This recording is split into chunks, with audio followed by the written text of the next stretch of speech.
مدینہ شریف کی ساری مٹی ہی یہ شفا والی ہے۔ اس میں احادیث موجود ہیں کہ نبی علیہ السلام کے سامنے مفہوم حدیث ہے کہ کسی نے اپنے ناک کے اوپر کپڑا رکھا گرد کی وجہ سے، مدینہ پاک کی گرد کی وجہ سے، تو آپ نے اس کو مخاطب کر کے ارشاد فرمایا کہ مدینے کی مٹی میں اللہ کریم نے شفا رکھی ہے۔ مدینہ شریف یہ وہ شہر ہے جو دنیا کے سارے شہروں کا پیر ہے۔ شہر مدینہ ہمارا ایمان ہے کہ اس در پہ حاضر وہی ہوتا ہے جس کو سرکار مدینہ علیہ السلام بلاتے ہیں۔ آپ روزہ پاک پہ حاضر ہوں تو وہاں پہ مختلف احادیث لکھی ہیں، بڑے مشہور حدیث کہ من زار قبری وجبت لہ شفاعتی، جس نے میری قبر کی زیارت کی اس پہ میری شفاعت واجب ہوگی۔ اب کچھ لوگ یہاں پہ کہتے ہیں کہ قبر تو نظر نہیں آتی، روزہ پاک کا دیوار بنی ہوئی ہے، تو یہ شفاعت کیسے ملے گی؟ تو یہاں پہ علماء فرماتے ہیں کہ اس روزہ پاک سے ہی مراد قبر ہے۔ حضور نے جب فرما دیا جو یہاں آ گیا قیامت کا دن ہوگا اللہ کا رسول اس کی شفاعت فرمائے گا۔ ایک روایت میں آتا ہے کہ قیامت کے دن کعبہ جو ہے وہ ملے گا حضور علیہ السلام کو، کعبہ۔ تو حضور علیہ السلام پوچھیں گے اس سے کہ بتا کعبہ کیا کہا ہے میدان محشر؟ کعبہ کہے گا یا رسول اللہ صلی اللہ علیہ وسلم، اللہ نے مجھے اذن دیا ہے آپ کی امت میں سے جس نے میرا آ کے دیدار کیا ہے آج میں اس کو پکڑوں گا اور اللہ کی جنت میں لے کے جاؤں گا۔ نبی علیہ السلام کی آنکھوں میں آنسو ہو گئے۔ کعبہ کہے گا جناب میں آپ کی امت کے لیے نکلا ہوں تو آپ رو رہے ہیں، تو آپ فرمائیں گے کعبہ تیری زیارت اس نے کی ہوگی جس کے پاس دنیا میں مال و زر تھا، لیکن جو میرے غریب امتی تجھ سے بہت دور رہتے تھے، جو نہیں آ سکتے تھے، تو ان کے لیے کون ہے؟ کعبہ خاموش ہوگا، پھر حضور فرمائیں گے ٹھیک ہے تو امیروں کے ہاتھ پکڑ کے جنت میں چلا جا، غریبوں کو کہنا فکر کرنے کی ضرورت نہیں، پیچھے مدینے والا حال نعرہ تکبیر، نعرہ رسالت، نعرہ حیدری۔ بڑے بڑے گناہوں والے قیامت کے دن بڑے بڑے گناہوں والے گناہوں کی گٹھڑیاں اٹھا کے آئیں گے، اللہ کا رسول دونوں ہاتھ اٹھا کے ارشاد فرمائے گا انا لہا شفاعت لاہل الکبائر منکم، اے بڑے بڑے گناہوں والے آج آمینہ کے لال کی بارگاہ میں، آج اللہ کی رحمت کے خزانوں سے میں تمہارے سارے گناہوں کو بخشوا دوں گا۔ لیکن شرط یہ ہے کہ محمد سے وفا تو نے تو ہم دے رہے ہیں، حضور سے وفا کرنا پڑے گا۔ نبی علیہ السلام کی ذات مبارکہ اللہ نے کسی تنقید کے لیے نہیں دی ہمیں، حضور کی ذات ملی ہے صرف پیار کے لیے، صرف پیار کے لیے۔ جو جیسا بھی ہے دنیا میں اگر مدینے والے سے پیار ہے سچا اور ایمان پہ دنیا سے جا رہا ہے، انشاءاللہ وہ مدینے والے کے ساتھ ہی اللہ کی جنت میں داخل ہو۔ لیکن اگر حضور سے پیار نہیں، کیوں تو کس نماز پہ اور کس عبادت پہ تجھے فخر ہے کہ تو جنت میں جائے گا؟ میں نے جتنا دین پڑھا یا سنا ہے، عبادت پہ اللہ جنت نہیں دے گا، یہ یاد رکھنا۔ کیوں؟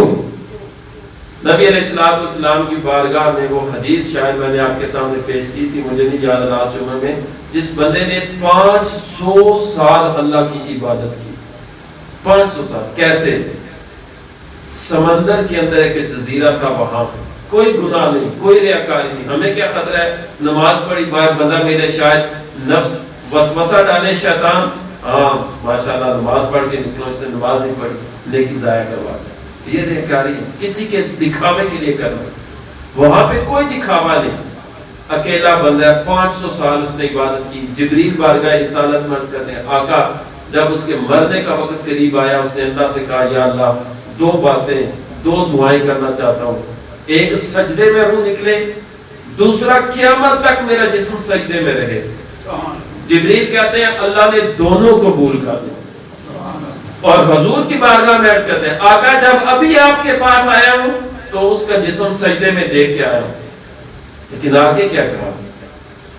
نبی علیہ السلام کی بارگاہ میں عرض کرتے ہیں قیامت کا دن ہوگا تو آقا اللہ تعالیٰ اس شخص کو فرمائے گا کہ جا میری رحمت کی وجہ سے جنت میں چلا جا۔ غور کرنا جو کہنا چاہتا ہوں، میری رحمت کی وجہ سے جنت میں جا۔ وہ کھڑا ہو جائے گا اور کہے گا مالک مجھے میری عبادت کا صلہ چاہیے، 500 سال عبادت کی ہے، یا اللہ مجھے صلہ دے۔ اللہ تعالیٰ اس بندے کو کہے گا کہ رحمت سے میری جنت لے لے، لیکن جب وہ اصرار کرے گا اللہ فرمائے گا پھر تو میری نعمتوں کا حساب دے۔ تو جبریل کہتے ہیں ایک آنکھ کا حساب شروع ہوگا، وہ آنکھ جس نے کبھی کوئی غیر محرم نہیں دیکھی، سوشل میڈیا نہیں تھا اس دور میں، جس نے آج ہمیں بے حیائی کے سمندر میں غرق کیا ہوا ہے۔ ایک نوجوان 2 منٹ نعت سننے کے لیے کھولتا ہے تو نہ جانے کے لیے 4 گھنٹے اس کو کیا دیکھنے میں گزر جائے۔ کیا ہماری سوچ ہے کہ ہم نے آنکھوں کو کنٹرول میں رکھنا ہے، اس کا حساب دینا پڑے گا؟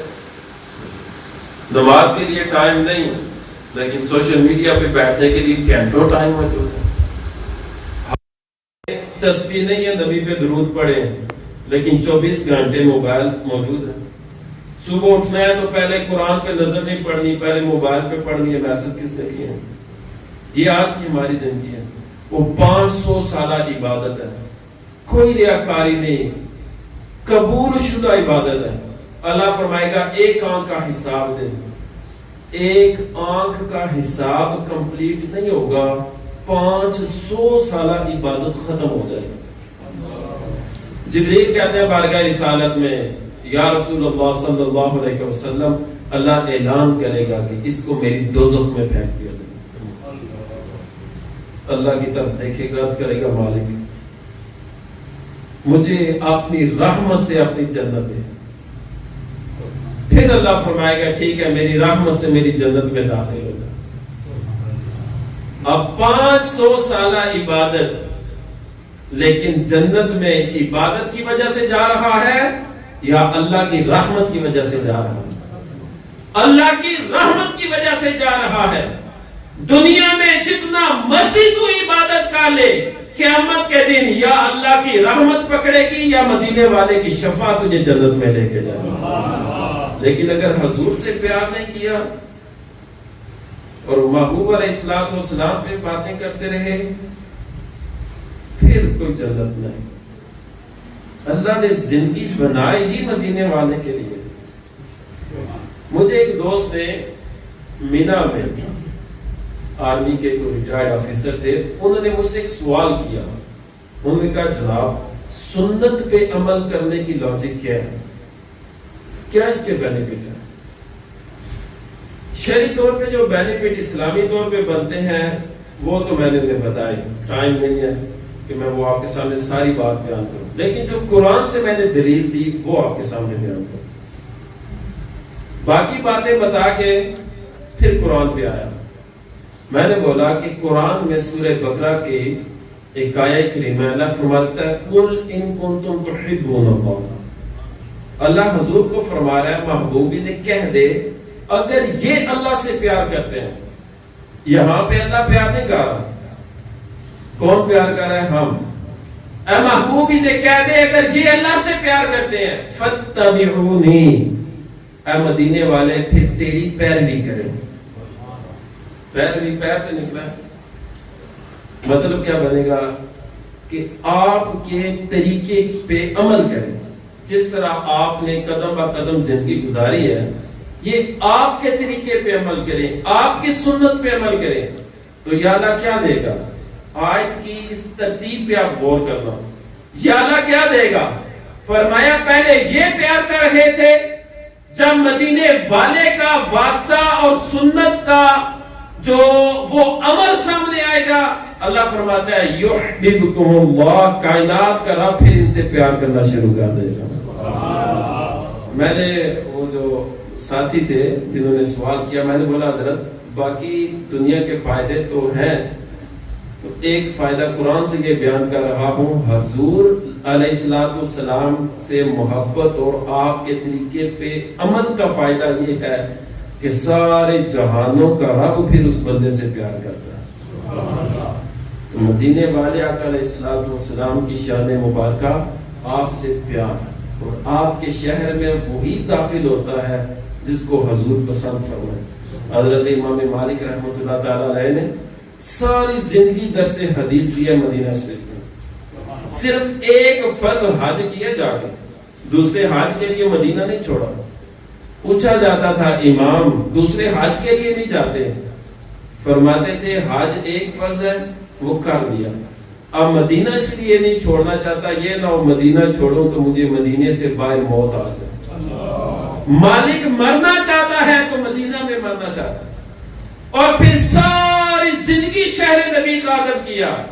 حضور کی مسجد میں حدیث کا درس دیتے ہیں، اور ایک صفحہ جب پلٹتے ہیں تو دونوں صفوں میں ٹکرانے کی جو آواز ہے وہ بھی پیدا نہیں ہونے دیتے، ادب وہ آواز بھی پیدا نہیں ہونے دیتے، اور ساری زندگی حدود مدینہ کے اندر پیشاب ہی نہیں کیا۔ پیشاب کے لیے باہر جاتے، جب جاتے تو بڑے آہستہ آہستہ، جب پلٹ کے آتے تو دوڑ کے آتے۔ کسی نے پوچھا امام مالک سے، امام ساری زندگی مدینہ پاک کا ادب کیا، کیا حضور نے کبھی اپنا دیدار بھی عطا فرمایا؟ تو امام مالک رحمۃ اللہ تعالی علیہ آپ رو پڑے، آپ نے ارشاد فرمایا اللہ کی قسم ہے کہ کوئی رات ایسی نہیں جس رات آمینہ کا لال مجھے اپنا دیدار عطا نہیں فرماتا، ہر رات ہی اللہ کا رسول مجھے اپنا دیدار عطا فرماتا۔ برتن ہو تو صحیح لینے والا، مانگنے کا ڈھنگ آنا چاہیے، وہ تو آج بھی مائل بکرم ہے۔ اب جائیں تو وہاں پہ ایک اور حدیث لکھی ہوئی ہے جس کا میں ترجمہ پیش کر دیتا ہوں۔ نبی علیہ السلام کی حدیث کا مفہوم ہے کہ ایمان اس طرح مدینے میں لوٹے گا جیسے سانپ اپنے جو اس کا ہوتا ہے بل ہوتا ہے اس میں لوٹتا ہے۔ حضور نے فرمایا جیسے سانپ اپنی بل میں جاتا ہے اس طرح ایمان مدینے میں لوٹے گا۔ سوال یہ پیدا ہوتا ہے کہ ایمان کو سانپ کے ساتھ جوڑا گیا اس حدیث میں۔ یہ حدیث آپ باب السلام سے داخل ہو تو وہاں پہ آپ کو لکھی ہوئی نظر آئے گی۔ باب جو بارگاہ رسالت میں اسلام کے لیے جاتے ہیں، باب السلام سے باب البقی سے نکلتے ہیں، وہاں پہ آپ کو حدیث 4-5 حدیثیں اس میں یہ بھی نظر آئیں۔ تو ایمان کو جوڑا سانپ کے ساتھ، وجہ کیا ہے؟ اس کے لیے ہمیں سانپ کی فطرت کو پڑھنا پڑے گا۔ تو سانپ کی فطرت میں سے ایک یہ بھی ہے کہ سانپ آگے پیچھے نہیں دیکھتا، نہیں دیکھ ہی نہیں سکتا۔ سانپ کے پپوٹے نہیں ہوتے، یہ آگے پیچھے نہیں دیکھ، یہ ہمیشہ سامنے دیکھ سکتا ہے۔ اسی لیے جو سانپ کے مائل لوگ ہوتے ہیں وہ سانپ کو سامنے سے نہیں پکڑتے، سائڈ سے ہو کے پکڑتے ہیں۔ تو سانپ آگے پیچھے نہیں دیکھ سکتا، وہ صرف سامنے دیکھتا ہے۔ سانپ کے ساتھ اس لیے تشبیہ دی ہے کہ حضور کا غلام، اس کی نظر دنیا کے کسی شہر پہ نہیں ہوتی، وہ صرف دیکھتا ہے تو حضور کے مدینے کی طرف دیکھتا ہے۔ سانپ کے تشبیہ دینے کا اگر سانپ کی اس کی فطرت دیکھی جائے، اس کی نیچر دیکھی جائے تو اس میں یہ بھی آتا ہے کہ اگر آپ سے پوچھا جائے کہ سب سے زیادہ پیاس برداشت کرنے والا کون سا جانور ہے تو جواب ملے گا اونٹ۔ اونٹ کے اندر اللہ تعالیٰ نے یہ سسٹم رکھا ہے کہ یہ کئی ماہ پیاس برداشت کر سکتا ہے، سٹوریج سسٹم اس کے اندر موجود ہوتا ہے پانی کا۔ تو اسی طرح اگر پوچھا جائے کہ کون سا جانور ہے جو زیادہ بھوکا رہ سکتا ہے تو وہ ہے سانپ۔ سانپ سب سے زیادہ بھوکا رہ سکتا ہے۔ سانپ جب مرتا ہے تو اس کے مرنے کی وجہ بھی اکثر اوقات بھوک ہوتی ہے۔ اگر کوئی بندہ نہ مارے تو جب تبھی موت مرتا ہے خود تو یہ بھوک وجہ ہوتی ہے، اور سانپ جب مرتا ہے تو یہ اپنی جو مادہ ہوتی ہے جو دوسرا سانپ اس کے ساتھ جو فیمیل ہوتا ہے تو اس کو یہ سامنے کھڑا کرتا ہے اور اس کو دیکھ کے مرتا ہے. سانپ کے ساتھ تشبیہ دینے کا دوسرا جو پوائنٹ ہے وہ یہ ہے کہ حضور کا غلام جب مرنا چاہتا ہے تو اس کی ایک ہی خواہش ہوتی ہے کہ میری آنکھوں کے سامنے حضور کا روضہ موجود ہو. وہ مرنا چاہتا ہے لیکن چاہتا یہ ہے کہ جلوہ یار میری آنکھوں کے سامنے ہو. حضور کا روضہ سامنے دیکھ کر وہ چاہتا ہے روح نکلے تو روح گنبد خضرا کا طواف کرتی ہوئی نکلے. آخری سانپ کی فطرت میں اور بھی اس کی کافی پوائنٹ ہے لیکن اس کی ایک فطرت اور بیان کرتا ہوں. سب سے زیادہ سونے والا وہ جانور سانپ ہی ہے. یہ 6 مہینے تک سوتا رہتا ہے. اس کے اندر جو زہر ہوتا ہے یہ اس کے نشے میں رہتا ہے. وہ زہر کا نشہ اتارنے کے لیے یہ مٹی کی طرف جاتا ہے اور مٹی کے ساتھ یہ ٹائم گزارتا ہے. اس کے اندر رہنے کی کوشش کرتا ہے, اس کو استعمال کرتا ہے تاکہ اس کا وہ نشہ سونے والا اترے. حضور کا جو غلام ہوتا ہے اس کی ایک ہی خواہش ہوتی ہے کہ کاش مجھے محبوب کے در کی مٹی نصیب ہو جائے. وہ مدینے کی مٹی کو شفا سمجھتا ہے اور حضور کی مٹی سے پیار کرتا ہے. یہ ہمارے آپ بیتی واقعات میں سے علماء سناتے ہیں کہ ایک شخص نے مدینہ شریف کا ایک پتھر اٹھایا اور ساتھ لے آیا. یاد رکھیں شہر مدینہ کے بڑے آداب ہیں. الحمدللہ میری وہاں پہ ایک ایسے ہستی کے ساتھ ملاقات ہوئی جب میں مدینہ پاک سے نکلنے لگا. آخری گھنٹہ تھا, ساتھی ریڈی تھے بالکل فلائٹ ایئرپورٹ کی طرف جانے کے لیے. تو وہاں پہ ایک شخصیت تھی, میں نے 3 دن تقریباً وہاں پہ قیام کی اور 3 دن ہی میری کوشش تھی یار کاش یہ بندہ مل جائے. تو آخر کار وہ ہمارے ہوٹل میں آئے تو وہاں سے میری گفتگو ہوئی تو دیکھیں اس کا پیار حضور کے ساتھ. اس نے مجھے کہا کہ آپ اگر میلاد کے دنوں میں مدینہ شریف آئیں تو آپ کو میں بتاؤں کہ عرب کے اندر کتنے بڑے پیمانے پر حضور کے غلام آمینہ کے لال کا میلاد مناتے ہیں. وہ کہتے ہیں سوچ بھی نہیں سکتے. حکومتی سطح پہ جو پابندیاں وہ کہتے ہیں چھوڑ دیں, آپ گراؤنڈ میں آئیں, آپ ہمیں دیکھیں, پھر اس بندے کا پیار دیکھیں گے.